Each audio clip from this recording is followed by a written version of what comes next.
আল্লাহ তাআলা বলেন ওয়া'মুর আহলাকা বিস-সালাতি ওয়াসতাবির আলাইহা। আল্লাহ তাআলা বলেন তুমি তোমার অধীনস্থদেরকে নামাজের আদেশ করো, তুমিও তার উপরে অটল থাকো। এই দৃষ্টিকোণ থেকে মুহাদ্দিসিন ইকরাম বলেন প্রত্যেকটা মুসলমানের উপরে ওই পরিমাণ জ্ঞান শিক্ষা করা ফরজ, ওই পরিমাণ ইলম অর্জন করা ফরজ, যেই ইলম দিয়ে নিজে এবং অধীনস্থ যারা আছে তাদেরকে সে জাহান্নামের আগুন থেকে বাঁচাতে পারে।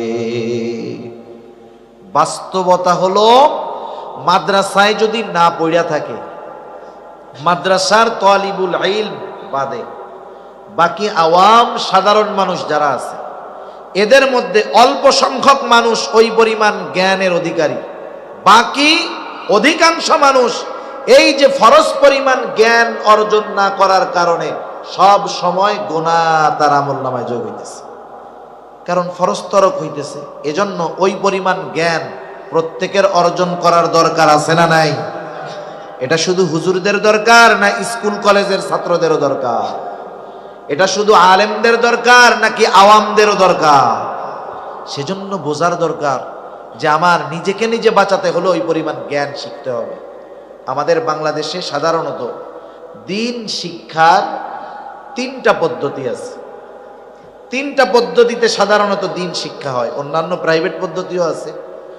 সচরাচর সাধারণত যেই পদ্ধতিগুলোতে মানুষ দিন শিখে, এক নাম্বার হলো মাদ্রাসার মাধ্যমে, দিনই শিক্ষা প্রতিষ্ঠানের মাধ্যমে মানুষ দিন শিখে। বাস্তবতাটা ভিন্ন। মুরব্বীদের মুখে শুনেছি একটা সময় মানুষ যখন স্কুলে পড়তো, স্কুলে পাকিস্তান পিরিয়ডের আগে এরকম ছিল যে স্কুলে পড়েই একটা ছাত্র, একটা ছেলে, একটা মেয়ে যতটুকু জ্ঞান শিক্ষা করা ফরজ স্কুলে থাকতেই তারা ওইগুলো শিখে ফেলতে পারবে। কিন্তু দিন যাচ্ছে, শিক্ষা কারিকুলাম থেকে ইসলামকে উঠায়া দিয়া সেকুলারিজমকে এর মধ্যে ঢোকানো হচ্ছে, ইসলামকে বাদ দিয়ে অনইসলামিক কথাবার্তা কালচার ঢুকায়া দেওয়া হচ্ছে। এজন্য স্কুলে, প্রাইমারি স্কুল সহ জেনারেল শিক্ষা প্রতিষ্ঠানে যতটুকু ধর্মীয় শিক্ষা আছে অতটুকু দিয়ে একজন মানুষ নিজের যা দরকার তার 100 ভাগের 10 ভাগও শিখতে পারে না। অন্যটা তো বাদ দিলাম, নিজেরই 100 ভাগের 10 ভাগ হয় না। তাহলে ওই জায়গার থেকে ওই ধর্ম নৈতিক শিক্ষা বই যেটা আছে ওটা দিয়ে দিন শিক্ষা শেখা যায় না। সেজন্য দিন শিক্ষার অন্যতম প্রধান মাধ্যম হলো দিনই মাদ্রাসাগুলা। ওখান থেকে মানুষ সচরাচর দিন শিখে। 2 নাম্বার হক্কানি পীর মাশায়েখের খানকা থেকে শিখে। একটা সময়ের প্রচলন খুব বেশি ছিল, কিন্তু এখন মানুষের ব্যস্ততা অনেক, মানুষ সুযোগ পায় না। এজন্য খানকায় গিয়ে থেকে অবস্থান নিয়ে দিন শেখা, ফরজ পরিমাণ দিন শেখা, এটা খুব কঠিন ব্যাপার হয়ে গেছে। তৃতীয় পদ্ধতি হলো বর্তমান দুনিয়ায় দাওয়াত ও তাবলীগের মাধ্যমে মানুষ দিন শিখতে পারে। ফরজ পরিমাণ ইলম কতটুক দরকার সে দাওয়াত ও তাবলীগকে বলা হয় চলতি ফিরতি মাদ্রাসা, ওইখান থেকে শিখতে পারে। তবে দিন যদি শিখতে হয় ওই পরিমাণ দিন জানলেওয়ালা লোকের তত্ত্বাবধানেও থাকতে হয়, ঠিক কিনা বলেন? যে আমাকে 10 টাকা দিবে তার কাছে কমপক্ষে 10 টাকা থাকতে হবে। যে আমাকে ফরজ পরিমাণ জ্ঞান শিক্ষা দিবে কমপক্ষে তার কাছে ফরজ পরিমাণ ইলম জ্ঞান থাকতে হবে, নাইলে ও আমাকে দিবে কোত্থেকে, ঠিক কিনা বলেন? এই সূরা আলে ইমরানের সর্বশেষ আয়াত আপনাদের খেদমতে তিলাওয়াত করেছি। আল্লাহ তাআলার কাছে তৌফিক চাই, আল্লাহ তাআলা কিছু কথা আমাকে আপনাদের খেদমতে বলার মতো সুযোগ করে দেন, যে কথাগুলো আমাদের সবার দুনিয়া এবং আখিরাতের জন্য কল্যাণকর হয়। সকলে বলি আমিন। আমি যে আয়াতখানা আপনাদের খেদমতে তিলাওয়াত করেছি, উক্ত আয়াতে কারীমার মধ্যে আল্লাহ সুবহানাহু ওয়া তাআলা কোন মুমিন যদি সফল মুমিন হতে চায় তার জন্য কি করণীয় আল্লাহ তাআলা সেই ফর্মুলা আমাদেরকে বলে দিয়েছেন। এখানে এমন কেউ আছেন যে না হুজুর আমি সফল হইতে চাই না, আমি ব্যর্থ হইতে চাই, এরকম কেউ আছেন? কেউ নাই। প্রত্যেকটা মানুষ সফল হতে চায়, হোক সে দুনিয়ার লাইনে, হোক সে আখেরাতের লাইনে। আখেরাতের লাইনে হোক আর দুনিয়ার লাইনে হোক, সবাই সফল হতে ইচ্ছা পোষণ করলেও সবাই কি সফল হতে পারে? পারে না। ব্যবসা অনেকেই করে, কিন্তু সফল ব্যবসায়ী কয়জন? লেখাপড়া অনেকেই করে, তবে সফল ছাত্র কয়জন? খেলাধুলা অনেকেই করে, সফল খেলোয়াড় হয় কয়জন? সবাই সফল হতে চায়, সফল হতে পারে না। আল্লাহ তাআলা এখানে দুনিয়ার সফলতা বিফলতার কথা বলেন নাই, কারণ দুনিয়া সম্পৃক্ত সফলতা এটা ক্ষণস্থায়ী। একটা মানুষ অনেক বড় ব্যবসায়ী, বলেন তো মারা যাওয়ার পরে এই বড় ব্যবসায়ী হওয়ার কারণে কবরটা তার জান্নাতের বাগান হবে না। আবার কেউ যদি ব্যর্থ ব্যবসায়ী হয়, কিয়ামতে আল্লাহ তাআলা বলবে, ব্যবসা করে কেন ব্যর্থ হইলা, তোমার ঠিকানা জাহান্নাম। আল্লাহ তাআলা বলবে। তাহলে দুনিয়া সম্পৃক্ত কোনো সফলতা বিফলতা এগুলা আখেরাতে শাস্তি বা শান্তির কারণ হবে না, কারণ দুনিয়ার সফলতা বিফলতা এটা মৃত্যুর সাথে সাথেই শেষ। দুনিয়া যেমন ক্ষণস্থায়ী, দুনিয়া সম্পৃক্ত সফলতা বিফলতা এটাও ক্ষণস্থায়ী। আখেরাত চিরস্থায়ী, সেজন্য আখেরাতের সফলতা ব্যর্থতা এগুলাও চিরস্থায়ী। তাহলে আল্লাহ তাআলা এখানে আখেরাতের সফলতার কথা বলছেন। এখন আখেরাতে সফল কে? আল্লাহ তাআলা কুরআনুল কারীমের মধ্যেই বলেন, ওয়া ইন্নামা তুওয়াফাউনা উজুরাকুম ইয়াওমাল কিয়ামা ফামান যুহজিহা আনিন নার ওয়া উদখিলাল জান্নাতা ফাকাদ ফাজ। আল্লাহ রাব্বুল আলামিন বলেন, মানুষকে কিয়ামতের দিন প্রত্যেককে তার কর্মের পূর্ণ প্রতিদান দেওয়া হবে। সেই দিন যাকে আগুন থেকে বাঁচানো হবে, জাহান্নাম থেকে বাঁচানো হবে, ওয়া উদখিলাল জান্নাহ, আর যাকে জান্নাতে প্রবেশ করানো হবে। আল্লাহ তাআলা বলেন ফাকাদ ফাজ, যে জান্নাতে প্রবেশ করতে পারবে, আল্লাহ রব্বুল আলামিন বলেন সেই হলো সফল। এই সফলতা আমরা সবাই চাই, আমরা সবাই চাই জান্নাতে যেতে, সফল হতে। জান্নাতে যেতে চাই, সফল যদি হতে চাই, তাহলে সফলতার কাজ দুনিয়ায় থাকতে করতে হবে। কেউ যদি পরীক্ষায় গোল্ডেন এ প্লাস পাওয়ার আশা করে, পরীক্ষার খাতায় উত্তর ভালো মতো লিখতে হবে। সাদা খাতা জমা দিয়া যতই আল্লাহ তাআলার কাছে দোয়া করুক না কেন, আল্লাহ সাদা খাতা জমা দিছি, আপনি গোল্ডেন এ প্লাস পাওয়ায়া দিয়েন, সম্ভব? আখেরাতে যদি সফল হতে হয়, প্রস্তুতি নিতে হবে দুনিয়ায়। এজন্য আল্লাহ রাব্বুল আলামিন জানায়া দিলেন, বান্দা তুমি যদি অনন্তকালের সফলতা অর্জন করতে যাও, দুনিয়ায় কি করবা? এই আয়াতের আলোকে আল্লাহ রাব্বুল আলামিন আমাদেরকে জানায়া দেন। আল্লাহ তাআলা বলেন, ইয়া আইয়ুহাল্লাযীনা আমানুসবিরু ওয়াসাবিরু ওয়ারাবিতু ওয়াত্তাকুল্লাহ। আল্লাহ রাব্বুল আলামিন বলেন, হে ঈমানদারেরা, ইসবিরু, তোমরা সবর করো, সবর সবর করো, ধৈর্য ধারণ করো। এখন সবর কোথায় হবে, কিভাবে হবে, এটাও আমাদের জানা দরকার। তাফসিরে মাআরিফুল কোরআন সহ দুনিয়ার সকল প্রসিদ্ধ তাফসিরের মধ্যে আসছে, মুমিন সবর করবে তিন জায়গায়। কয় জায়গায়? একটু জবান খুলে বলেন। তিন জায়গায় মুমিন সবর করবে। এক নাম্বার, সবরুন আলাত তাআত, আনুগত্যের মধ্যে সবর তথা ইবাদতের মধ্যে সবর। প্রত্যেকটা ইবাদতের মধ্যেই সবর আছে। যে ইবাদত হয় সবরওয়ালা ইবাদত, ওই ইবাদতটাই হয় সুন্দর ইবাদত। সবরওয়ালা সুন্দর ইবাদত। সুন্দর কাকে বলে? সুন্দর, আমাদের চোখ সাধারণত আমাদের সংজ্ঞায় সুন্দর হলো আমাদের চোখ যেটা দেখে তৃপ্ত হয়। আফ্রিকার মানুষ, এদের চামড়াগুলো কালো না? এদেরকে দেখলে আমাদের চোখে ভালো লাগে? এদের বলি কি কালার কালারে।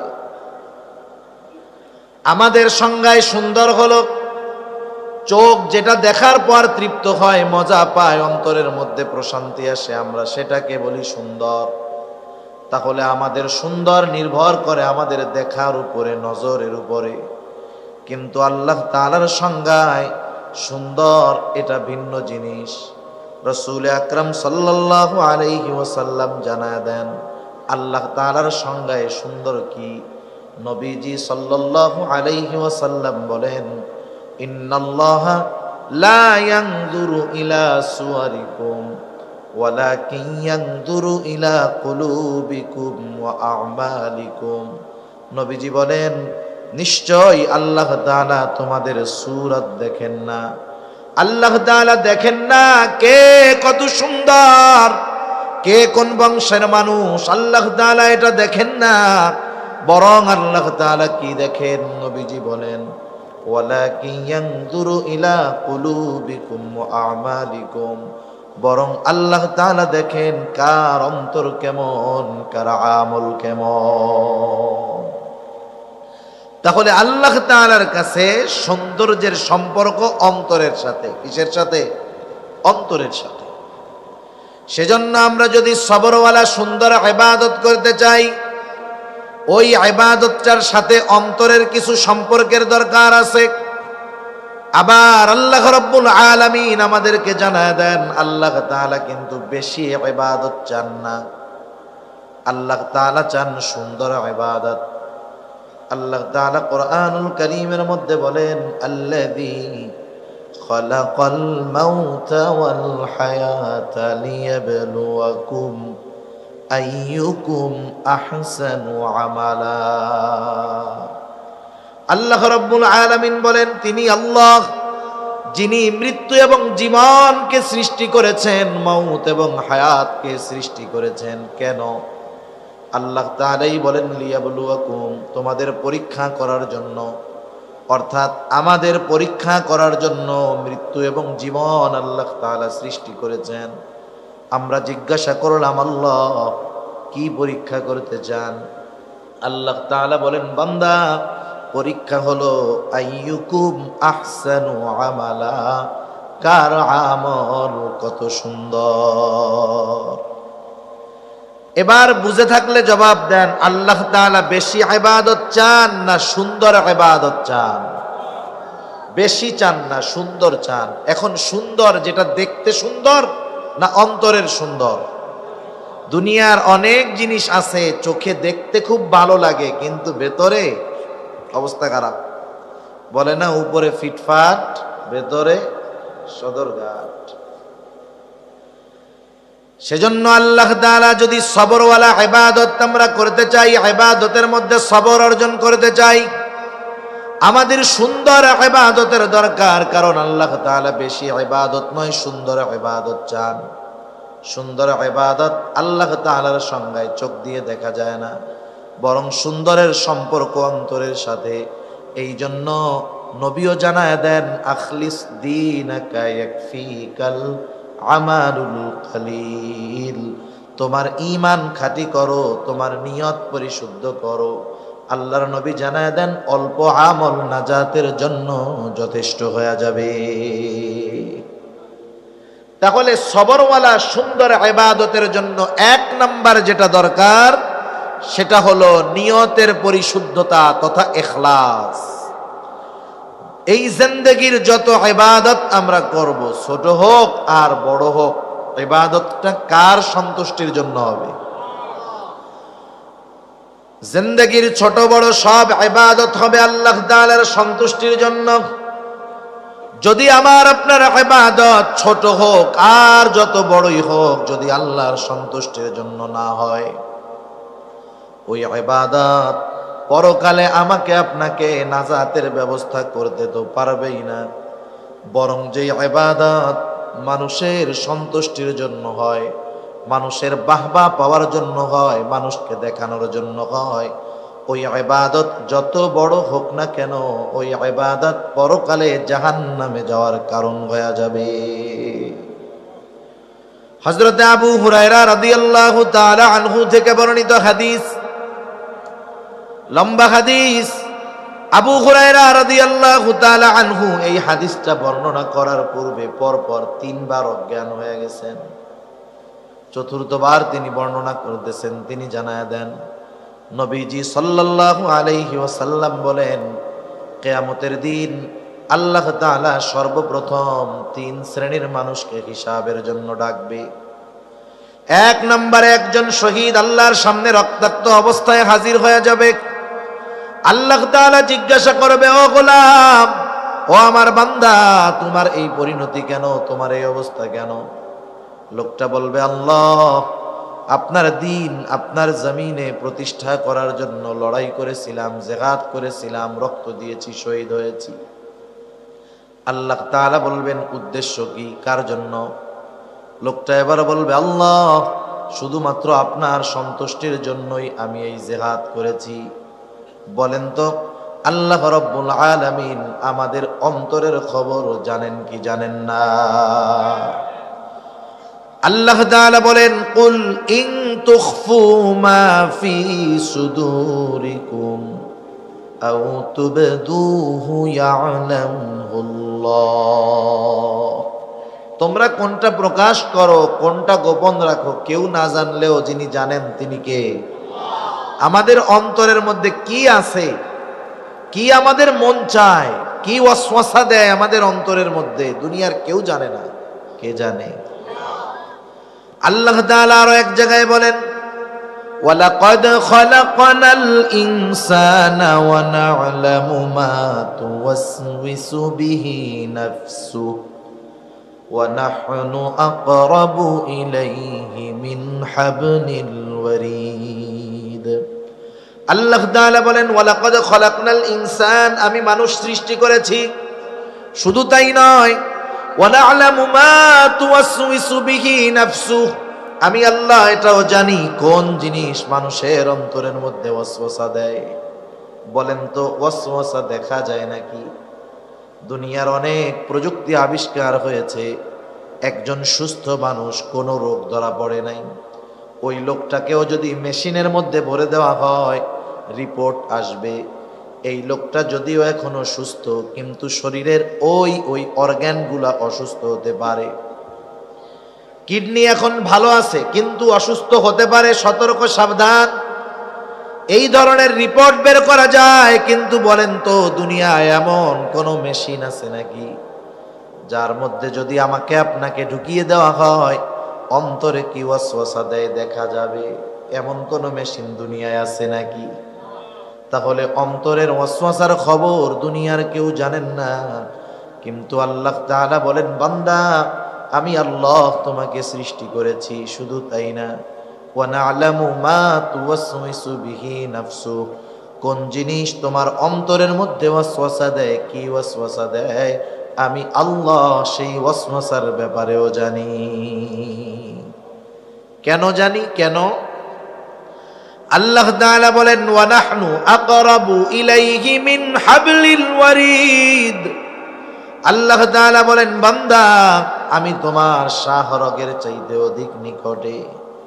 তার মানে আমি আপনি, আমার আপনার যত কাছে, যত নিকটে, তার চাইতে বেশি নিকটে যিনি, তিনি কে? সেজন্য আল্লাহ তাআলা আমাদের অন্তরের সব কিছু জানে, কোনটা কোন কারণে করতেছি। সেজন্য আল্লাহ তাআলার কাছে দোয়া করা বেশি বেশি, ইয়া মুকাল্লিবাল কুলুব সাব্বিত কলবি আলা দীনিক। কারণ এই কলবের পরিচালককে, জোরে বলেন। সেজন্য এই কলবের পরিচালকের কাছে দোয়া চাওয়া যে, আমার রব, এ কলবের পরিচালক, সাব্বিত কলবি আলা দীনিক, আপনি দ্বীনের উপরে আমার কলবকে অটল রাখেন। আল্লাহ রাব্বুল আলামিন সেজন্য আমাদের অন্তরের খবর জানে। এবার আল্লাহ তাআলা বলবে, না বান্দা, তুমি মিথ্যা বলতেছ, তুমি আমি আল্লাহর সন্তুষ্টির জন্য জিহাদ করো নাই। তুমি জিহাদ করেছো যাতে করে দুনিয়ার মানুষ তোমার বীরত্বের প্রশংসা করে, দুনিয়ার মানুষ জানি তোমাকে বীর বলে। তুমি যে উদ্দেশ্যে যুদ্ধ করেছো, জিহাদ করেছো, দুনিয়ায় তুমি তা পেয়ে গেছো। কারণ দুনিয়ার মানুষ তোমাকে বীর বলছে, বাহাদুর বলছে, তোমার বীরত্বের প্রশংসা করেছে। সুতরাং আজকে আমি আল্লাহর তরফ থেকে তোমার জন্য কিছু নাই, তুমি চলে যাও, তোমার ঠিকানা হলো চিরস্থায়ী জাহান্নাম। 2 নম্বরে আল্লাহ তাআলা একজন দানবীরকে ডাকবেন।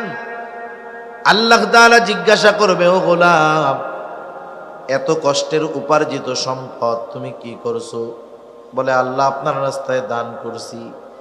যার ঘর নাই তাকে ঘর বানায় দিয়েছি, মসজিদ বানায় দিয়েছি, রাস্তা বানায় দিয়েছি, খাবার কিনে দিয়েছি। আল্লাহ তাআলা বলবে, এগুলা কেন করছো? লোকটা বলবে, আল্লাহ আপনার সন্তুষ্টির জন্য করেছি। আল্লাহ তাআলা বলবেন, না বান্দা, তুমি মিথ্যা বলতেছ। তুমি দান করেছো যাতে করে দুনিয়ার মানুষ তোমার দানের প্রশংসা করে, তোমাকে দানবীর বলে। যে উদ্দেশ্যে দান করেছো দুনিয়ায় তুমি তা পেয়ে গেছো। আজকে আমি আল্লাহর তরফ থেকে তোমার জন্য কিছু নাই, তুমি চলে যাও, তোমার ঠিকানা হলো চিরস্থায়ী জাহান্নাম। 3 নম্বরে আল্লাহ তাআলা একজন আলেম হাফেজকে ডাকবেন। আল্লাহ তাআলা জিজ্ঞাসা করবে, গোলাম, ইলম কেন শিখছো? লোকটা বলবে, আল্লাহ আমি ইলম অর্জন করেছি আপনার সন্তুষ্টির জন্য। আল্লাহ তাআলা বলবে, না বান্দা, তুমি মিথ্যা বলতেছো। তুমি কোরআন শিখেছো, ইলম শিখেছো যাতে করে দুনিয়ার মানুষ তোমাকে হাফেজ বলে, কারি বলে, মুফতি বলে, মুহাদ্দিস বলে, শেখুল হাদিস বলে, বড় বক্তা বলে। যে উদ্দেশ্যে ইলম শিখছো দুনিয়ায় তুমি তা পেয়ে গেছো। সুতরাং আজকে আমি আল্লাহর তরফ থেকে তোমার জন্য কিছু নাই, তুমি চলে যাও, তোমার ঠিকানা হলো চিরস্থায়ী জাহান্নাম। আল্লাহর রাস্তায় জিহাদ করা ছোটখাটো বিষয় নয়, জীবন দেওয়া ছোটখাটো বিষয় নয়, কষ্ট উপার্জিত সম্পদ দান সদকা করা ছোটখাটো বিষয় নয়, দুনিয়ার সব কিছু বাদ দিয়ে ইলম শেখা ছোটখাটো বিষয় নয়। বিষয়টা যত বড় হোক না কেন, যখন আল্লাহর সন্তুষ্টির জন্য কাজগুলা হয় নাই, কাজ যত বড় হোক আল্লাহর কাছে দাম তো নাই, বরং ওই কাজগুলা বান্দার জাহান্নামে যাওয়ার কারণ হয়ে যাবে।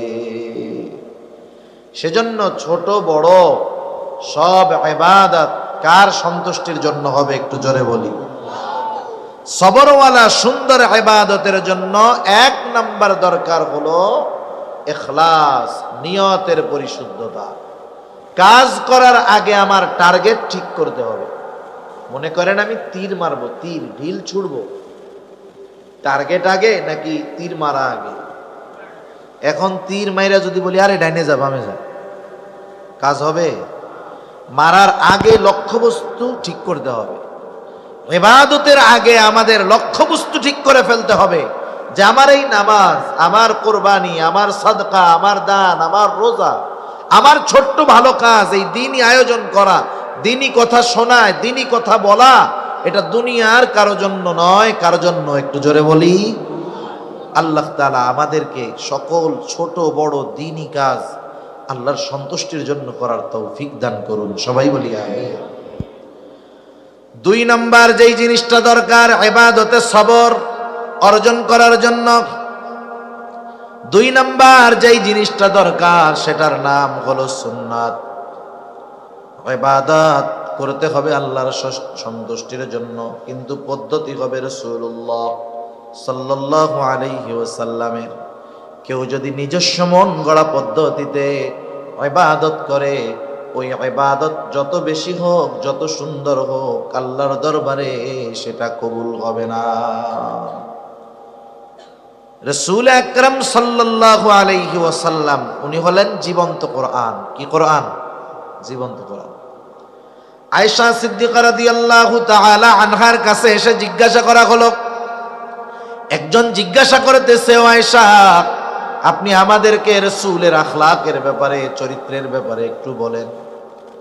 আয়েশা সিদ্দিকা রাদিয়াল্লাহু তাআলা আনহা বললেন, তুমি কি কোরআন পড়ো নাই? বলে হ্যাঁ পড়ি। তিনি তখন বললেন, শোনো, কানা খুলুকুহুল কোরআন, এই কোরআনটাই হলো নবীর চরিত্র। সেজন্য কোরআনুল কারীম যেটা আমরা দেখি পড়ি, এটা হলো লিখিত কোরআন, আমরা যেটা পড়ি লেখা। আর নবীজি সাল্লাল্লাহু আলাইহি ওয়াসাল্লাম হলেন প্র্যাকটিক্যাল জীবন্ত কোরআন। সুবহানাল্লাহ। এজন্য যত ইবাদতের আদেশ আছে কোরআনুল কারীমে, ইবাদতের আদেশ আছে, পদ্ধতি স্পষ্টভাবে বলে দেওয়া নাই। ঈমানের পরে সবচাইতে গুরুত্বপূর্ণ ইবাদত কি বলেন তো? নামাজ। আল্লাহ তাআলা কোরআনুল কারীমে ৮২ জায়গায় নামাজের কথা বলছেন। আল্লাহ রাব্বুল আলামিন ৮২ জায়গায় নামাজের কথা বলছেন। নামাজের গুরুত্ব ৮২ জায়গায় বলার কারণে যে নামাজ গুরুত্বপূর্ণ তা নয়। আল্লাহ তাআলা কোন বিষয়ে গুরুত্ব আরোপ করার জন্য একবার বলাই যথেষ্ট, ঠিক কিনা বলেন? ৮২ জায়গায় নামাজের কথা আসছে, কিন্তু বলেন তো, যেই নামাজের ব্যাপারে এতটা গুরুত্ব আরোপ, কোরআনুল কারীমের কয় জায়গা খুঁজা 2 রাকাত সুন্নাত নামাজ যেভাবে পড়ি, কোরআন থেকে খুঁজে পাওয়া যাবে নাকি? 2 রাকাত ফজরের সুন্নাত বা ফজরের ফরজ যেই পদ্ধতিতে আমরা পড়ি, সারা দুনিয়ার মুফাসসিরদেরকে যদি কোরআনুল কারীম দিয়ে বলা হয়, শুনেন, শুধুমাত্র কোরআন থেকে, নবীজির হাদিস, সুন্নাহ, সিরাত সব একদিক, ওগুলো বাদ দিয়ে শুধু কোরআন থেকে যেই নামাজের আদেশ আল্লাহ কোরআনে করেছেন, শুধুমাত্র ওই কোরআন থেকে নামাজের পদ্ধতি বের করে দেন, সারা দুনিয়ার মুফাসসিরেরা মিলে পারবে? অসম্ভব। সূর্য পশ্চিম দিক দিয়ে উঠা যাবে, তাও সম্ভব হবে না। তাহলে নামাজের আদেশ করেছেন আল্লাহ, নামাজের পদ্ধতি কি হবে শিখিয়ে দিয়েছেন মুহাম্মাদুর রাসূলুল্লাহ। এজন্য রাসূলুল্লাহ সাল্লাল্লাহু আলাইহি ওয়াসাল্লাম বলেন, সাল্লু কামা রাআইতুমুনি উসাল্লি। নামাজের আদেশ তো করেছেন আল্লাহ, আর নবীজি জানায় দিলেন, শোনো, সাল্লু, নামাজ পড়ো। কেমনে পড়বা? কামা রাআইতুমুনি উসাল্লি, যেভাবে আমাকে নামাজ পড়তে দেখো তোমরা সেইভাবে নামাজ পড়ো। সেজন্য নামাজের পদ্ধতি শিখিয়েছেন কে? মুহাম্মাদুর রাসূলুল্লাহ সাল্লাল্লাহু আলাইহি ওয়াসাল্লাম। এজন্য প্রত্যেকটা ফরজ কিন্তু সুন্নাত। অনেক সময় আমরা মনে করি সুন্নাত এর পারিভাষিক পরিচয় হলো যে যেটা মানলে সওয়াব, না মানলে গুনাহ নাই। অনেকে মনে করে সুন্নাত, যেমন কিছু কিছু সুন্নাতের ক্ষেত্রে বলে না, আরে এই সুন্নাত না পড়লে কি হবে, গুনাহ টোনা হয় না, এরকম বলে না অনেকে। কিন্তু সব সুন্নাত কিন্তু এরকম না। কিছু সুন্নাত আছে ফরজ, কিছু সুন্নাত কি আছে? ফরজ। নামাজের আদেশ তো আল্লাহ তাআলা করেছেন, কিন্তু পদ্ধতি তো মুহাম্মাদুর রাসূলুল্লাহ সাল্লাল্লাহু আলাইহি ওয়াসাল্লামের, নবীজির পথ, পদ্ধতি, কথা, মত, সাহাবাদের কর্ম দেখে চুপ থাকা, এগুলা সুন্নাতের অন্তর্ভুক্ত। নবীজি সাল্লাল্লাহু আলাইহি ওয়াসাল্লাম নামাজের পদ্ধতি শিখাইয়া দিয়েছেন। এজন্য নামাজ যেমন ফরজ, নবীজির শেখানো পদ্ধতিতে তথা সুন্নাত অনুযায়ী নামাজ পড়াও ফরজ। একটা উদাহরণ দিলে বুঝতে সহজ হবে। কোরআনুল কারীমের মধ্যে একটা শব্দ আসছে, আল্লাহ তাআলা বলেন, ওয়ারকাউ মা'আর রাকিঈন, তোমরা রুকুকারীদের সাথে রুকু করো। আমার আপনার সামনে যখন রুকু শব্দটা উচ্চারণ করা হয়, জেহেনে, চোখে কি দৃশ্যমান হয়? যে একজন মানুষ সে একেবারে এইরকম হয়ে দাঁড়ায় আছে, ঠিক না? একবার এরকম হয়ে গেছে, সোজা হয়ে এরকম নামাজ পড়তেছে, সোজা ছিল এরকম হয়ে গেছে। রুকু শব্দের শাব্দিক অর্থ ঝুঁকা, ঝুঁকে পড়া। ঝুঁকে পড়া এটা শাব্দিক অর্থ। আমাদের দেশে কিছু অতি পণ্ডিত আছে, অতি পণ্ডিত, যারা শুধুমাত্র কোরআন এবং হাদিসের বাংলা অনুবাদ পড়েই নিজেদেরকে শায়েখ বানিয়ে ফেলতে চায়, ওলামা একরামের কাছে যেতে চায় না। আছে না এরকম কিছু স্বঘোষিত শায়েখ? আছে, অভাব নেই। রুকু শব্দের অর্থ ঝুঁকে পড়া, কোরআনে এই রুকুর এই অর্থ। এখন বলেন তো, রুকু শব্দের অর্থ ঝুঁকা, কতটুকু ঝুঁকা? কতটুকু ঝুঁকা কোরআনে নাই। কেউ যদি বলে আমি এই যে মাথা ঝুঁকাইছি, এই যে সে রুকু করছে, দাঁড়াই থাইকা যদি মাথাটা শুধু এরকম ঝুঁকায়, রুকু হবে? এই পরিভাষায় যাকে আমরা রুকু বলে চিনি, হবে? তাহলে দেখেন এই রুকুটা কেমনে করতে হবে, কতটুকু ঝুঁকতে হবে, কোন জায়গা সোজা থাকবে, কোন জায়গা বাঁকা থাকবে, সব শিখিয়ে দিয়েছেন মুহাম্মদুর রাসূলুল্লাহ সাল্লাল্লাহু আলাইহি ওয়াসাল্লাম। সেজন্য নামাজটা শুধু ফরজ নয়, নামাজটা শিখিয়েছেন নবী, এজন্যই নামাজটা সুন্নত, আর নামাজটা ফরজ। এই ফরজ কি? সুন্নাত, কিন্তু ফরজ। তাহলে বুঝলাম কিছু সুন্নাত আছে যেগুলা ফরজ, আবার কিছু সুন্নাত আছে যেগুলা ওয়াজিব। যেমন দাড়ি রাখা সুন্নাত, কেউ যদি মনে করে সুন্নাত রাখলে সওয়াব, না রাখলে গুনাহ নাই, বিষয়টা এমন নয়। সারা দুনিয়ার মুহাক্কিক উলামায়ে কেরাম একমত, দাড়ি রাখা সুন্নাত, তবে কমপক্ষে এক মুষ্টি রাখতেই হবে। এক মুষ্টির কম যদি রাখে সুন্নাত আদায় হবে না। এই জন্য দাড়ি রাখা সুন্নাত, তবে এই সুন্নাতটা হলো ওয়াজিব। দাড়ি যাদের নাই ছোট, আল্লাহ তাআলা তাদের রাখার তৌফিক দিক, জোরে বলি আমিন। তবে এই দাড়ি রাখা সুন্নাত, এই সুন্নাত হলো ওয়াজিব। এই দাড়ি যদি কেউ খাটো বানায়, ছোট বানায়, চেঁচে ফেলে, সর্বক্ষণ ওয়াজিব তরকের গুনাহ তার আমল নামায় যোগ হতে থাকে।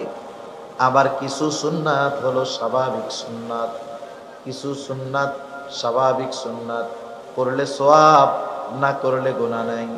আবার কিছু আছে দুনিয়াবি কাজ, কেউ যদি ওই কাজগুলাকে সুন্নাত অনুযায়ী করে, ওই কাজগুলাও তার আমল নামায় ইবাদত বলে যোগ হয়ে যায়। কিছু দুনিয়ার সাধারণ কাজ আছে, যেমন খাওয়া, খাইলে সওয়াব নাই, না খাইলে গুনাহ নাই, এই হলো সাধারণ অবস্থা। কেউ যদি অনেক খায়, শুধু শুধু খাইলো আর কি, সওয়াব হবে? না খাইলে কি গুনাহ হবে? গুনাহ হবে না। কিন্তু যদি সুন্নাত তরিকায় খায়, দস্তরখানটা বিছায় খায়, খাওয়ার আগে দোয়া পড়ে, ডান দিক দিয়ে খাওয়া শুরু করে, ডান হাত দিয়ে খায়, সুন্দর মতো খাওয়া শেষ করে দোয়া পড়ে, খাওয়ার দোষ ত্রুটি না বলে, এই যে খানাটা খাইলো সুন্নাত তরিকায় খাওয়ার কারণে, এই খাওয়াটাও তার আমল নামায় ইবাদত বলে গণ্য হয়ে যায়। জরুরত সারবে, বাথরুমে যাবে, কেউ যদি বাথরুমে বারবার যায়, সওয়াবও নাই, সপ্তাহে একদিন না গেলে গুনাহও নেই। কিন্তু বাথরুমে যদি সুন্নাত তরিকায় যায়, নিয়ত করে যে আমি বাথরুমে সকালে ওইটা যাইতেছি ফজরের আজানের পরে, যাতে নামাজটা ভালো মতো পড়তে পারি, এই নিয়ত কইরা বাথরুমের দিকে রওনা হয়েছে, মাথাটা ঢাকছে, মাথা ঢাইকা বাথরুমে ঢোকার আগে দোয়া পড়তে হবে। অনেকে বোঝে না, বাথরুমের মধ্যে ঢুইকা এরপরে দোয়া পড়ে, ওইটা নিয়ম না। বাথরুমে ঢোকার আগে দোয়া পড়তে হবে। এরপরে বাম পা দিয়ে ভিতরে ঢুকলো, জরুরত সারলো, টিস্যু পেপার ঢোলা কুলুক ব্যবহার করলো, পানি দিয়ে পরিষ্কার হলো, ভেতরে যদি অজুর ব্যবস্থা থাকে অজু টজু কইরা বের হলো, ডান পা দিয়ে দোয়া পড়লো। এই যে জরুরত সারলো, দুনিয়ার একটা স্বাভাবিক কাজ, শুধু সুন্নাত তরিকায় করার কারণে এই বাথরুম করাটাও তার আমল নামায় ইবাদত বলে যোগ হয়ে যায়। সুবহান। এজন্য দুনিয়ার সাধারণ কাজগুলো আমরা সুন্নাত তরিকায় করার চেষ্টা করব।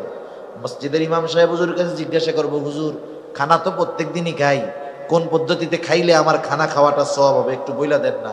রাস্তায় তো চলার দরকার, চলি, ডান পাশ দিয়ে যদি চলি আর নিয়ত করি যে ডান পাশে চলা সুন্নাত, নবীজি চলছে, এই যে চলতেছি যতক্ষণ সুন্নাত আমল করতেছি, সওয়াব আমার আমল নামায় যোগ হচ্ছে, ঠিক কিনা বলেন?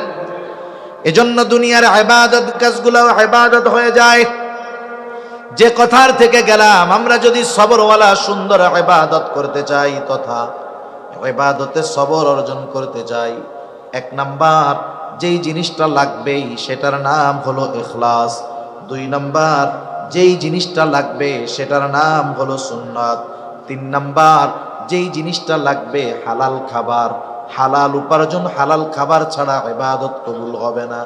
আল্লাহ তাআলা বলেন, ইয়া আইয়ুহার রাসূলু কুলু মিনাত তাইয়্যিবাত ওয়া'মালু সালিহা।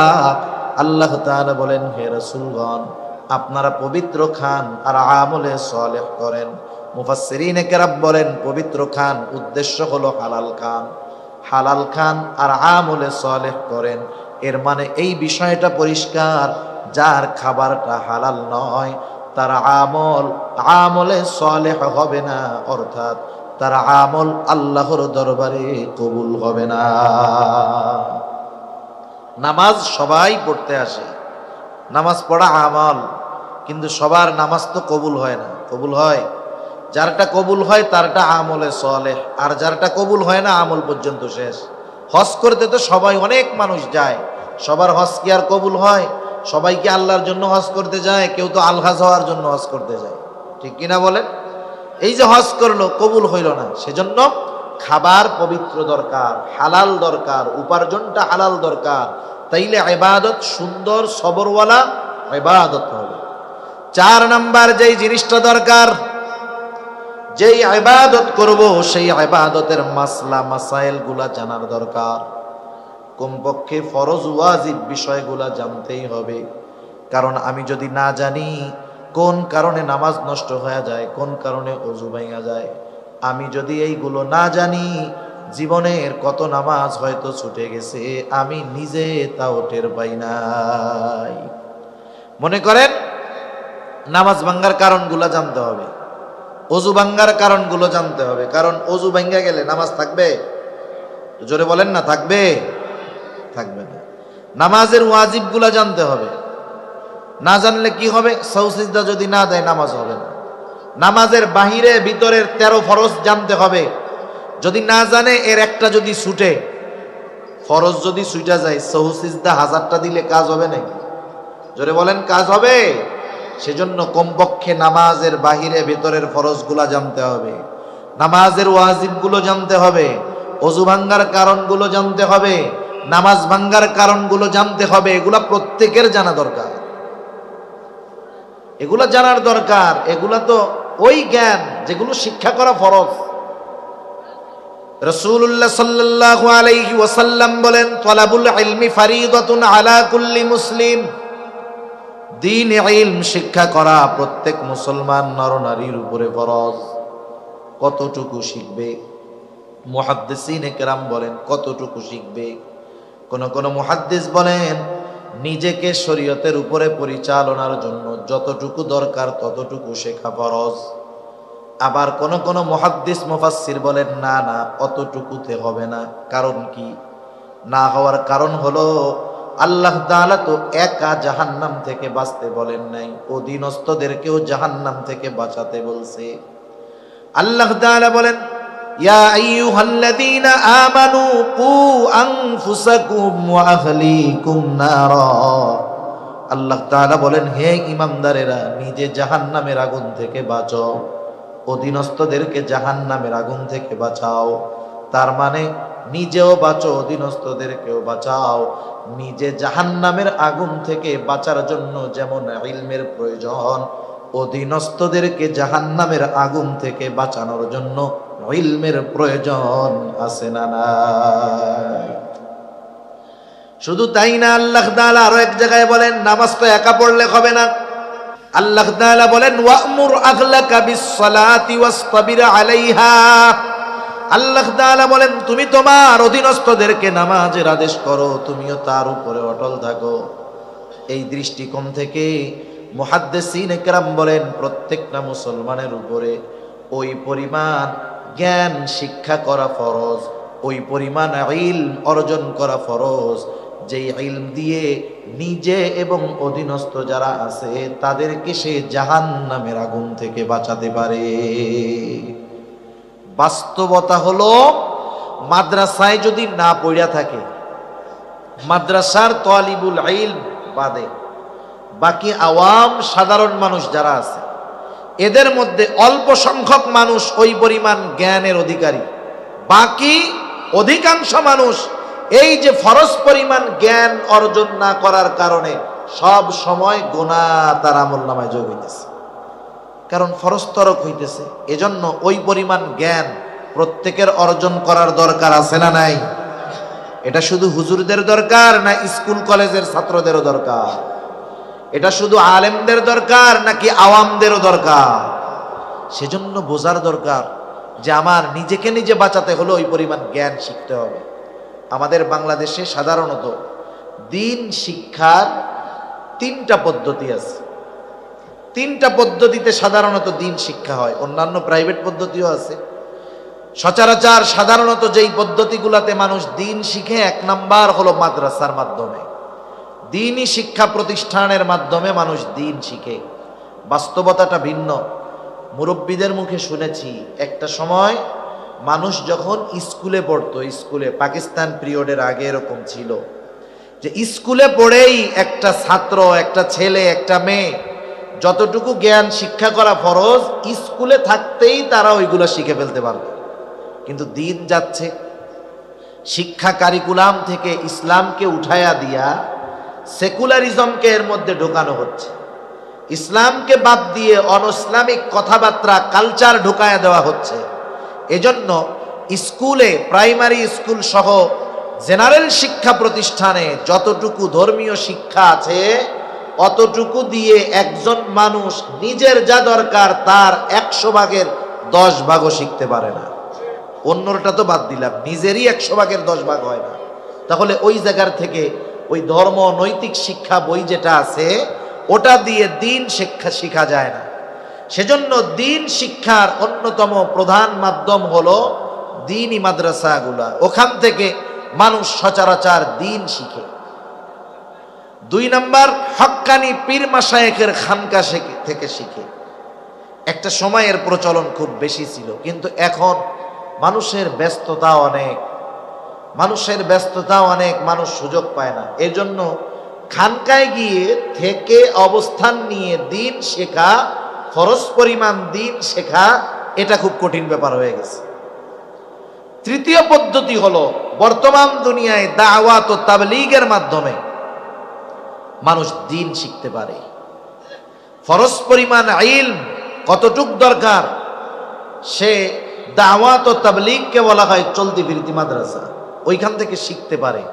তবে দিন যদি শিখতে হয় ওই পরিমাণ দিন জানলেওয়ালা লোকের তত্ত্বাবধানেও থাকতে হয়। ঠিক কিনা বলেন? যে আমাকে 10 টাকা দিবে তার কাছে কমপক্ষে 10 টাকা থাকতে হবে। যে আমাকে ফরজ পরিমাণ জ্ঞান শিক্ষা দিবে কমপক্ষে তার কাছে ফরজ পরিমাণ ইলম জ্ঞান থাকতে হবে, নাইলে ও আমাকে দিবে কোত্থেকে? ঠিক কিনা বলেন? এখন আসেন, এই যে দাওয়াত ও তাবলীগ বিশ্ব ইজতেমা আসতেছে, শুধু যে এই 13, 14, 15 এই 3 দিনকে কেন্দ্র করে এই ইজতেমা বা উদ্দেশ্য তা নয়। কিন্তু অনেকে যদি মনে করে এই 3 দিন গেলাম কাজ শেষ, না, বরং মূল উদ্দেশ্য হলো এই 3 দিনকে কেন্দ্র করে সারা দুনিয়ার মানুষ ওখানে একত্রিত হবে।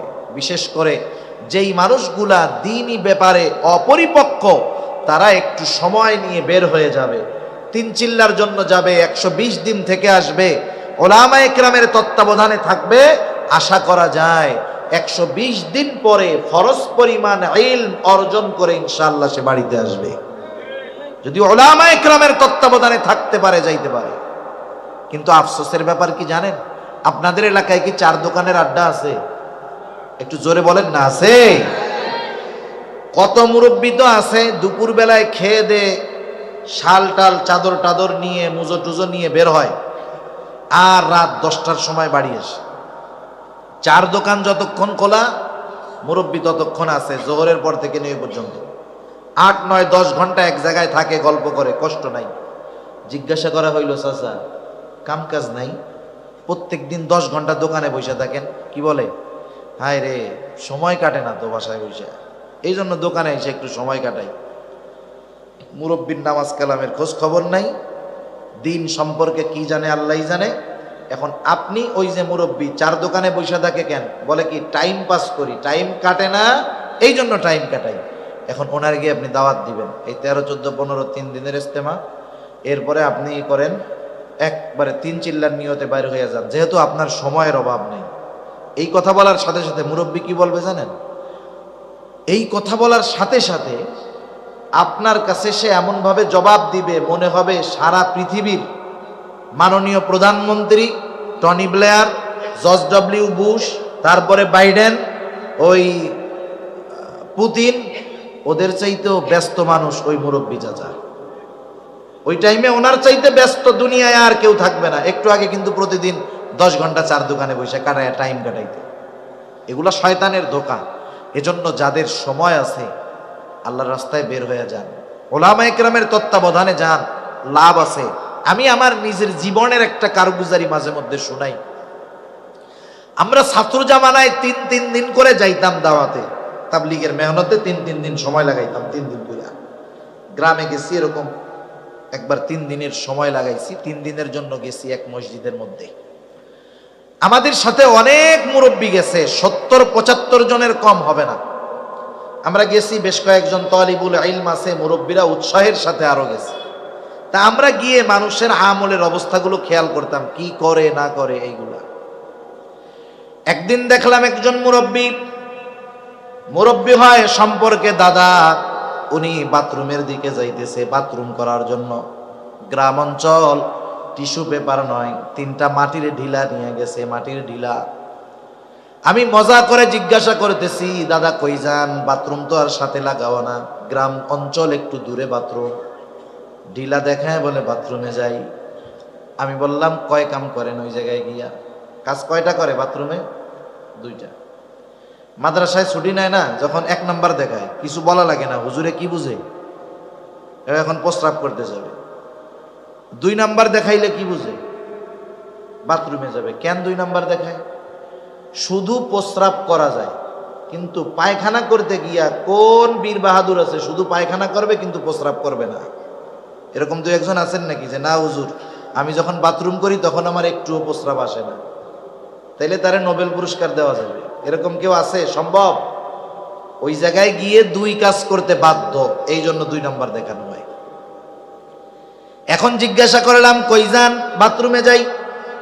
ঢিলা হাতের মধ্যে দেখলাম 3টা ঢিলা। কেন, কি করবেন? সোজা কথাই বলতেছি, বলে পায়খানার রাস্তায় 3টা ঢিলাই তো ব্যবহার করতে হয়। তা আমি বললাম চাচা প্রস্রাব করার পরে ঢিলা নেওয়া লাগে নাকি? দাদা সম্পর্কে, হ্যাঁ লাগে। কেন লাগে? বলে প্রস্রাব করার পরে একটু ঢিলা নিয়ে নড়াচড়া না করলে প্রস্রাবের নালীতে প্রস্রাব থেকে যায়, জামায় প্রস্রাব ভরে যেতে পারে, নাপাক হয়ে যেতে পারে। এখন আমি বললাম দাদা তাহলে বাথরুমের মধ্যে গিয়া যখন পায়খানার সাথে প্রস্রাব করেন ওই প্রস্রাব মনে হয় ঝরে না, ওইটা মনে হয় আর লুঙ্গিতে কাপড়ে লাগে না। এইবার ওনার মাথার মধ্যে কথাটা ধরছে যে আসলে তো বিষয়টাই, পায়খানায় গিয়া 3টা ঢিলা ব্যবহার করি কিন্তু প্রস্রাবের রাস্তার ব্যাপারে চিন্তিত থাকি না। আমি লোকটারে বুঝ দিলাম, একটু হতাশ ভাব। বললাম শুধু এতটুকু শোনেন, বাথরুমের মধ্যে যখন যাবেন বাথরুমের 3টা ঢিলার সাথে আর একটা ঢিলা নিবেন। এরপরে ঢিলা দিয়ে ভালো মতো পরিষ্কার করার পর এরপরে পানি খরচ করার আগে আপনি ওই ঢিলাটা প্রস্রাবের রাস্তায় ব্যবহার করবেন।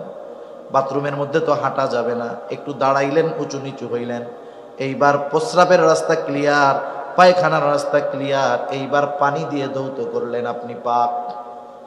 একটু চিন্তা করে দেখেন তো, ওই লোকটা যদি প্রস্রাব তার ঝরে থাকে আর বাথরুম করার পরে যদি প্রস্রাবের নালী ভালোভাবে পরিষ্কার না করে, তাহলে যখন সে দাঁড়াইলো চললো প্রস্রাবের ফোঁটা তার লুঙ্গিতে লাগছে কি লাগে নাই? 1 ফোঁটা প্রস্রাব যদি কোনো কাপড়ের উপরে পড়ে, ওই কাপড়ের দ্বারা নামাজ না হওয়ার জন্য যতটুকু নাপাকি লাগার দরকার তার চাইতে অনেক বেশি লেগে ছড়িয়ে যায়। এই যে প্র্যাকটিক্যালি বিষয়গুলো শিখায়া দেওয়া, এটা ওলামায়ে কেরাম ছাড়া কেউ শিখায়া দিবে না। আমাদের অঞ্চলের অনেক ওলামায়ে কেরাম এরকম গেছে, সময় লাগাইছে, সাথে গেছে, কোরআন শরীফ পড়তে পারে না, ওই রকম না পড়তে পারা লোককেও 2-3 পারা পড়াইয়া সহি শুদ্ধ করাইয়া 3 চিল্লা দিয়ে বাড়ি ফিরছে, এখন নিজে বাকিটুক পড়ার যোগ্যতা অর্জন করে ফেলছে। সেজন্য আমি যেটা অর্জন করতে চাই, আমি এত মেহনত করব, সময় দিব, অর্থ ব্যয় করব, আমার যেটা দরকার যাদের সাথে যাব তাদের মধ্যে তো সেটা থাকতে হবে, নাইলে আমি পাবো কোন জায়গায়? ঠিক কিনা বলেন? এজন্য উলামায়ে কেরামের সাথে আমাদের সময় দেওয়া দরকার। সাথে সাথে মসজিদের মধ্যেও ইমাম সাহেবদের সাথে আমাদের সম্পর্ক আরো ভালো করার দরকার। দুনিয়ার ছোট বড় শুধুমাত্র আখেরাতের বিষয় না, দুনিয়াবি বিষয়গুলোও ইমাম সাহেবদের সাথে পরামর্শ করার দরকার। আশা করি সৎ পরামর্শ তারা দিবেন। তো যাই হোক, সবর হবে কয় জায়গায়? 3 জায়গায়। কয় জায়গায়? 1 নাম্বার ইবাদতের মধ্যে সবর। ইবাদতে সবর যদি অর্জন করতে হয় 4টা জিনিস লাগবে। 1 নাম্বার ইখলাস, 2 নাম্বার সুন্নাত, 3 নাম্বার হালাল খাবার। 4 নাম্বার যে ইবাদত করবে সেই ইবাদতের মাসলা মাসাইল গুলো জানা। এগুলা যদি একটা মানুষের ঠিক থাকে, আর যদি সে ইবাদত করে, ওই ইবাদত আর সাধারণ ইবাদত থাকবে না, ওই ইবাদত হয়ে যাবে সবরওয়ালা সুন্দর ইবাদত। সবরের দ্বিতীয় জায়গা হলো সবরুন আনিল মাআসি, পাপের থেকে বাঁচা, গুনার থেকে বাঁচা, এটাও সবর।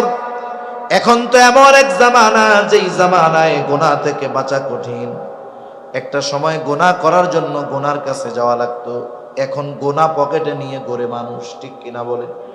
এক সময় সিনেমা দেখতে চাইলে চট্টগ্রাম শহরে যাওয়া লাগতো, এখন চিটাগাং শহরে যাওয়া লাগবে না, তার লাগবে না, অ্যান্টিনা লাগবে না, মোবাইল ফোন একটা হইলে ইন্টারনেটের কানেকশন থাকলে যথেষ্ট, ঠিক না?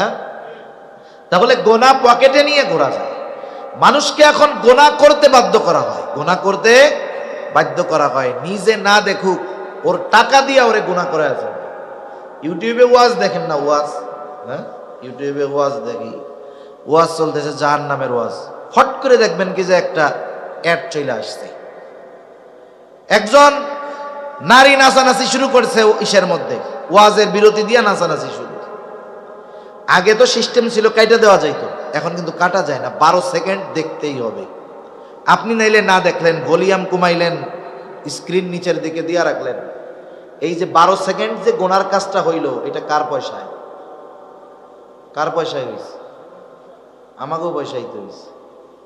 হায় হায়, তাহলে চিন্তা করে দেখেন যে গোনা কততে আমার আপনার মাধ্যমে করাবে না। সেজন্য গোনা থেকে বাঁচা অনেক কঠিন। তবে মানুষের কিছু চিন্তা, মানুষের কিছু ভাবনা মানুষকে গোনার থেকে বাঁচায়া দিতে পারে। মনে করেন আপনাদের কারো কাছে যদি খবর আসে, খবর পটিয়া থানা থেকে, বিশ্বস্ত সূত্রে আপনি খবর জানতে পারলেন, পটিয়া থানার থেকে এই খবর আপনার কাছে পৌঁছাইল যে গোয়েন্দাদের মাধ্যমে আপনাকে পরিপূর্ণ নজরদারির মধ্যে রাখা হয়েছে। এই খবর যদি আমাদের কারো কাছে পৌঁছায়, বলেন তো উল্টাপাল্টা কিছু আমরা করব নাকি? কেন? কারণ আমার কোন কাজ আমার বিপদের কারণ হয় আল্লাহই জানে। এই জন্য বাসার মসজিদ, আর কোনো জায়গায় যাবে না। আগে মসজিদে ঢুকতো না, এখন মসজিদ থেকে আর বাইরে হবে না। চিন্তা করবে বাইরে যায় কি বিপদে না পড়ি, আল্লাহর ঘরেই বসে থাকি, এই জায়গায় নিরাপদ। তাহলে দুনিয়ার নজরদারির খবর আমার জীবন পরিবর্তন করায় দেয়, আমার গুনাহ থেকে বাঁচার জন্য সহায়ক হয়ে যায়। অথচ আল্লাহ তাআলার নজরদারি কত সূক্ষ্ম। দুনিয়ার গোয়েন্দার নজরদারি 24 ঘন্টা আমাদের করতে পারে না। ঘরের মধ্যে দরজা আটকায় লেপের তলে কি করি না করি গোয়েন্দা দেখবে, কিন্তু রাতের আধারে ঘরের দরজা আটকায়া কম্বলের তলে কি বলি, কি করি, কি দেখি, আল্লাহর নজরে আছে তো। তাইলে আল্লাহ তাআলার নজরদারিরে আমরা ভয় করি না। সেজন্য আমরা যদি সর্বদাই চিন্তা করি যে আমার সর্বহালত, সর্ব অবস্থায় আল্লাহ তাআলা আমাকে দেখতেছে, রাত নাই, দিন নাই, একা নাই, লোকালয়ের মধ্যে নাই, সব জায়গায় আল্লাহ তাআলা দেখতেছে। শুধু বাহিরের বিষয়গুলো দেখে না, অন্তরের বিষয়টাও দেখতেছে। 1 নাম্বার এই চিন্তা। 2 নাম্বার, আমি যদি চিন্তা করি, আল্লাহ তাআলা জানাইলেন 2 কাঁধে 2 জন ফেরেশতা আছে। আল্লাহ তাআলা বলেন কিরামান কাতিবিনা ইয়ালামুনা মা তাফআলুন। আল্লাহ তাআলা বলেন সম্মানিত লেখকদ্বয় জানে তোমরা কি আমল করো। এই 2 কাঁধের ফেরেশতা কিন্তু জানে, শুধু জানে তা নয়, ডান কাঁধের ফেরেশতা আমার ভালো কাজগুলো লেখে, বাম কাঁধের ফেরেশতা আমার মন্দ কাজগুলোও লেখে। সাথে সাথে আরেকজন ফেরেশতা আছে, আমরা যা বলি সে সেগুলো সংরক্ষণ করে। আল্লাহ তাআলা বলেন মা ইয়ালফিযু মিন কাউলিন ইল্লা লাদাইহি রাকীবুন আতীদ। আল্লাহ তাআলা বলেন মানুষ যা জবান দিয়ে নিক্ষেপ করে, সদা তৎপর একজন ফেরেশতা সেগুলো সংরক্ষণ করে ফেলে। আমাদের কথা সংরক্ষিত, কর্ম সংরক্ষিত। এই 3 জন ফেরেশতা আমাদের থেকে এক মুহূর্তের জন্য আলাদা হয় না। লেপের তলে গেলেও এই ফেরেশতা আছে না নাই? জেনা করতে গেলে আছে, মদ খাইতে গেলে তিনজন আছে, চোর চুরি করতে গেলে এই তিনজন আছে। আল্লাহ তাআলাও দেখতেছে। শুধু তাই না, যেই অঙ্গ প্রত্যঙ্গের দ্বারা আমরা গুনাহগুলা করি কিয়ামতের দিন এরাও আমাদের কর্মের ব্যাপারে আল্লাহর কাছে বলে দিবে। এই চিন্তাধারা যদি আমার আপনার মধ্যে আমি আপনি যথাযথভাবে এই চিন্তাধারা লালন করতে পারি দৃঢ়ভাবে, তাহলে গুনাহ করার আগে যদি চিন্তা করি এই কাজটা করলে আমার বাপ যদি দেখতো আমি লজ্জা পাইতাম, আল্লাহ তো দেখতেছে, তাইলে বাপের চাইতে আল্লাহর লজ্জা বেশি হবে না কম? বেশি করতে হবে। এই যে চিন্তা, এই চিন্তাগুলা মানুষকে গুনার থেকে বাঁচাইতে পারে। নাইলে দুনিয়ার আইন দিয়া ভয় দেখাইয়া মানুষকে গুনার থেকে ফেরানো যায় না। যদি যাইতো, গোটা দুনিয়ায় মাসের পর মাস, বছরের পর বছর একটা অপরাধ বন্ধ করার জন্য হাজারো আইন করা হয়, কিন্তু বন্ধ হয় বলেন? বন্ধ হয় না। সেজন্য বুঝতে হবে, এই কথাগুলো আমাদের সামনে রাখতে হবে, তাইলে গুনার থেকে বাঁচার যেই সবর এটা অর্জন করা যাবে।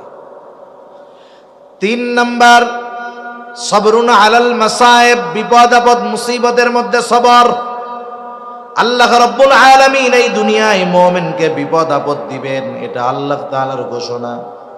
কারণ আমরা যদি নিজেদেরকে মুমিন দাবি করি, এই দাবির পরিপ্রেক্ষিতে আল্লাহ তাআলা বলেন, আহাসিবান নাসু আন ইউতরাকু আন ইয়াকুলু আমান্না ওয়া হুম লা ইফতানুন। আল্লাহ রাব্বুল আলামিন বলেন, মানুষ কি এটা মনে করে নাকি আন ইয়াকুলু আমান্না, তারা বলবে যে আমরা ঈমান এনেছি, আমরা মুমিন, আর তাদের পরীক্ষা নেওয়া ব্যতীত ছেড়ে দেওয়া হবে। মানুষ কি এটা ভাবে নাকি? তার মানে আল্লাহ তাআলা জানায় দিলেন, যারা নিজেদেরকে মুমিন দাবি করে অবশ্যই তাদেরকে ঈমানের পরীক্ষার মুখোমুখি হওয়া লাগবে। তাহলে আল্লাহ তাআলা দুনিয়ায় বালা মুসিবত দিয়ে আমাদের ঈমানের পরীক্ষা নেন।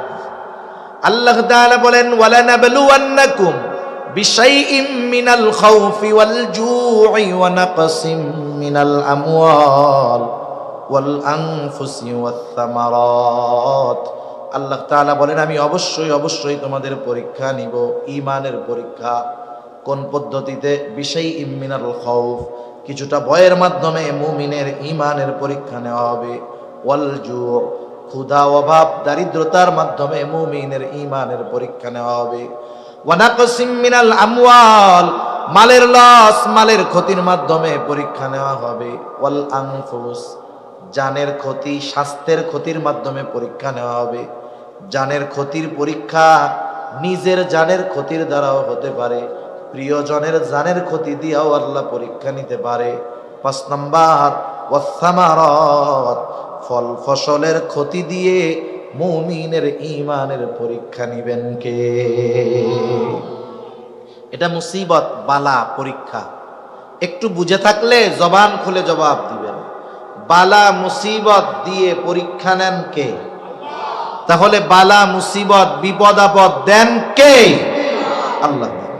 কোনো সন্দেহ আছে কারো? সন্দেহ নেই। এখন দ্বিতীয় প্রশ্ন, বিপদ আপদ বালা মুসিবত থেকে উদ্ধার করেন কে?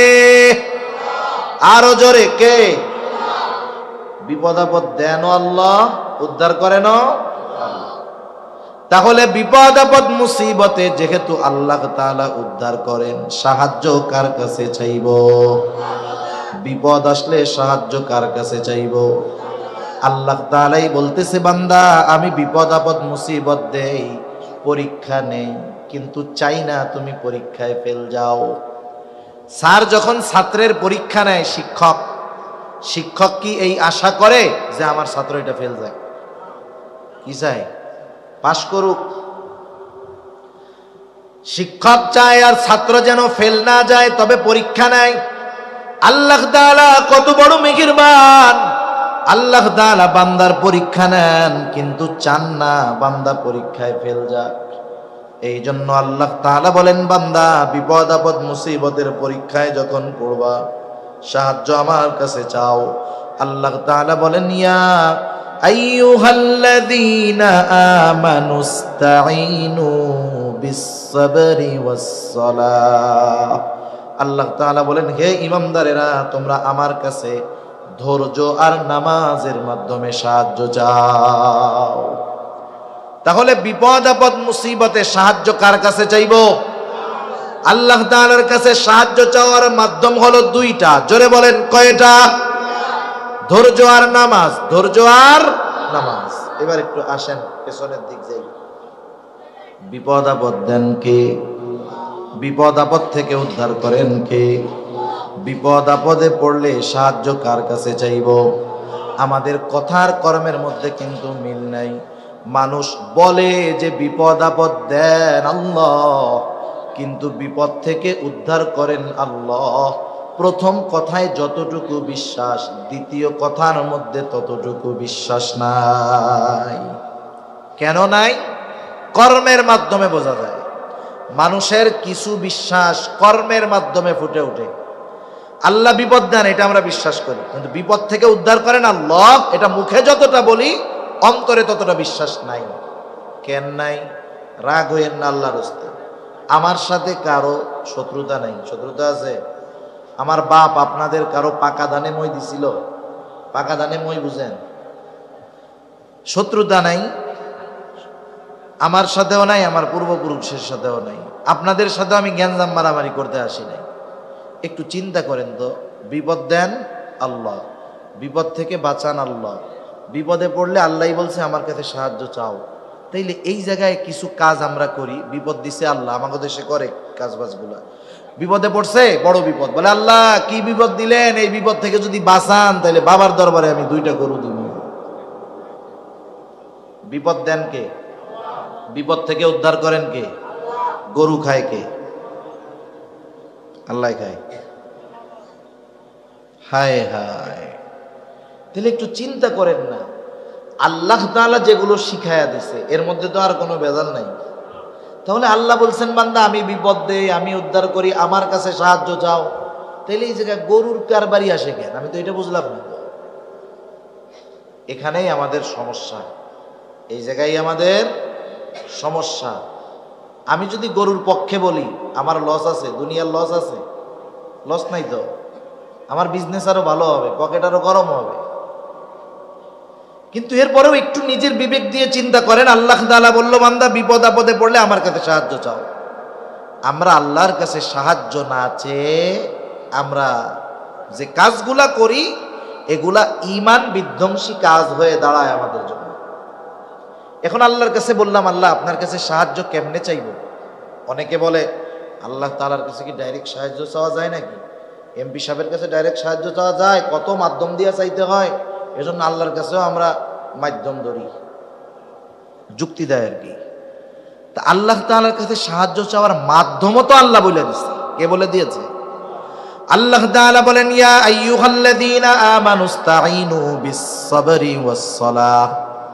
আল্লাহ তাআলা বলেন বান্দা আমার কাছে তোমরা সাহায্য চাও ওয়াস-সালাহ, ধৈর্য আর নামাজের মাধ্যমে আমি আল্লাহর কাছে তোমরা সাহায্য চাও। আল্লাহ তাআলা এরপরে বলেন যেই বান্দা ধৈর্য আর নামাজের মাধ্যমে আমার কাছে সাহায্য চায় সে সাধারণ মুমিন বান্দা নয়, বরং সে সবের মুমিন। আর সবের মুমিন যে তার সাথে আছেন কে? আল্লাহ তাআলা বলেন ইন্নাল্লাহা মা'আস সাবিরিন, নিশ্চয় আল্লাহ তাআলা ধৈর্যশীলদের সাথে আছেন। ধৈর্যশীল কারা? বিপদ আপদ মুসিবতে আল্লাহর কাছে ধৈর্য আর নামাজের মাধ্যমে সাহায্য চায় যারা। রাসূল আকরাম সাল্লাল্লাহু আলাইহি ওয়াসাল্লাম যখন হিজরতে বের হইছেন, সাওর পর্বতে 3 দিন আত্মগোপন করছেন। কয়দিন? 3 দিন। কাফেররা এক সময় খুঁজতে খুঁজতে গর্তের কাছে গিয়ে হাজির, একেবারে গর্তের মুখে। হযরত আবু বকর সিদ্দিক রাদিয়াল্লাহু তাআলা আনহু বলতেছেন কাফেররা আমাদের এত কাছে, এত নিকটে, আমি প্রত্যেকের গলার আওয়াজ শুনতেছি, প্রত্যেককে চিনতেছি। ওদের আমাদেরকে পাওয়ার জন্য ওদের দূরে কোথাও যাওয়ার দরকার নাই। ওরা যদি শুধু নিজেদের পায়ের দিকে তাকায় আমাদেরকে দেখা ফেলবে। এই অবস্থার ভিতরে আবু বকর সিদ্দিক রাদিয়াল্লাহু তাআলা আনহু চিন্তিত, ভীত। নবীজি সাল্লাল্লাহু আলাইহি ওয়াসাল্লাম তাকায় দেখলেন আবু বকর চিন্তিত, ভীত, নিজের জন্য নয় বরং মুহাম্মাদুর রাসূলুল্লাহ সাল্লাল্লাহু আলাইহি ওয়াসাল্লামের জন্য। সারা দুনিয়ার সর্বশ্রেষ্ঠ আশিকে রাসূল হলো আবু বকর সিদ্দিক রাদিয়াল্লাহু তাআলা আনহু। নিজের জীবন যদি 100 বার কোরবান করার সুযোগ থাকত, আবু বকর সিদ্দিক নিজের জীবন নবীজির মোহাব্বতে 100 বার কোরবান করতে তৈয়ার, এমন আশিকে রাসূল। রাসূলুল্লাহ সাল্লাল্লাহু আলাইহি ওয়াসাল্লাম যখন দেখলেন আবু বকরের কপালে চিন্তার ভাঁজ, ভীত, আল্লাহ রাব্বুল আলামিন জানা দিলেন গর্তের মধ্যে দুজনের মধ্যে কি কথোপকথন হলো। আল্লাহ তাআলা বলেন, ইদহুমা ফিল গারি ইদ ইয়াকুলু লিসাহিবিহি লা তাহজান ইন্নাল্লাহা মা'ানা। আবু বকর সিদ্দিক রাদিয়াল্লাহু তাআলা আনহুর ওই ভীত অবস্থা দেখে নবীজি বললেন, ও আবু বকর, লা তাহজান, তুমি কোনো চিন্তা কইরো না। এই জায়গায় গর্তের মধ্যে শুধু আমি আর তুমি দুইজন নয়, ইন্নাল্লাহা মা'ানা, নিশ্চয়ই আমাদের সাথে আছেন কে? আর আল্লাহ তাআলা বলেন, আমি ধৈর্যশীলদের সাথে থাকি। তাহলে ধৈর্যশীলদের সাথে আছেন আল্লাহ। যাদের সাথে আল্লাহ আছেন তাদের কোনো ভয় ভীতি চিন্তা আছে নাকি? সেজন্য আমরা বিপদ আপদ মুসিবতে আল্লাহর কাছে সাহায্য চাইব ধৈর্য আর নামাজের মাধ্যমে। তাহলে আমরা হতে পারবো সবের মুমিন। কি মুমিন? জোরে বলেন। ওই 3 জায়গায় যে সবর করতে পারবে সে হলো সবের মুমিন। আর সবের মুমিন যে তার সাথে আছেন কে? আল্লাহ তাআলা এই জন্য বললেন, ইয়া আইয়ুহাল্লাযীনা আমানুসবিরু, হে ঈমানদারেরা, ইসবিরু, তোমরা সবর করো। সবর সবর হবে 3 জায়গায়। কয় জায়গায়? 3 জায়গায়। 1 নাম্বার ইবাদতের মধ্যে সবর, 2 নাম্বার গুনার থেকে বেঁচে থাকার মধ্যে সবর, 3 নাম্বার বিপদ আপদ মুসিবতের ক্ষেত্রে সবর। এখন বলেন সবর হবে কয়দিন? সবর কয়দিন? হায়াত আছে যতদিন সবর হবে। কতদিন? জীবন আছে যতদিন। ইবাদত কতদিন? হায়াত আছে যতদিন। আল্লাহ তাআলা বলেন, ওয়া'বুদ রাব্বাকা হাত্তা ইয়াতিয়াকাল ইয়াকিন, আপনি আপনার রবের ইবাদত করেন দৃঢ় সত্যের আগমন পর্যন্ত। দৃঢ় সত্য মানে হইল মৃত্যুর আগ পর্যন্ত ইবাদত চলবে। তাহলে সবর হবে একেবারে মৃত্যু আসার আগ পর্যন্ত। এই জন্য আল্লাহ রাব্বুল আলামিন 1 নম্বরে বললেন, মুমিন ইসবিরু, সবর করো। আমরা আল্লাহকে যদি প্রশ্ন করি সবর কয়দিন, আল্লাহ তাআলা বলেন, ওয়াসাবিরু, বান্দা তুমি সবরের উপরে অটল থাকো। 3 নাম্বার গুণ আল্লাহ তাআলা বলেন, ওয়ারাবিতু, সর্বদা জিহাদের জন্য প্রস্তুত থাকো। 4 নাম্বার, ওয়াত্তাকুল্লাহ, আল্লাহ তাআলাকে ভয় করো। বান্দা তুমি যদি এই 4 গুণে গুণান্বিত হও, লাভটা কি? আমরাও যদি আল্লাহ তাআলাকে জিজ্ঞাসা করি, আল্লাহ এই 4 গুণ যদি অর্জন করি আমাদের লাভ কি? কেমন যেন প্রশ্ন করার আগে আল্লাহ তাআলা জবাব দিয়ে বলেন, বান্দা লাআল্লাকুম তুফলিহুন। লাআল্লা কালামে হাকিমের মধ্যে আসলে নিশ্চয়তার অর্থ দেয়। অর্থাৎ আল্লাহ তাআলা বলেন, যেই মুমিন এই 4 গুণে গুণান্বিত হবে অবশ্যই সেই মুমিন সফল মুমিন হয়ে যাবে। সফল মুমিন কে? বলেন, জান্নাতে যাবে যে। সফল মুমিন কে? জান্নাতে যাবে যে। সেজন্য আমরা যদি সফল মুমিন হতে চাই তথা জাহান্নামের আগুন থেকে বেঁচে জান্নাতে যেতে চাই, সূরা আলে ইমরানের 200 নম্বর আয়াতের আলোকে আল্লাহ তাআলা যেই 4 গুণ অর্জন করতে বলছেন সেই 4 গুণ আমরা অর্জনের চেষ্টা করব। আল্লাহ সুবহানাহু ওয়া তাআলা আমাদের সবাইকে এই 4 গুণে গুণান্বিত হওয়ার তৌফিক দান করুন। সকলে জবান খুলে বলি আমিন, আরো জোরে বলি আমিন। ওয়া আখিরু দাওয়ানা আনিল হামদুলিল্লাহি রাব্বিল আলামিন।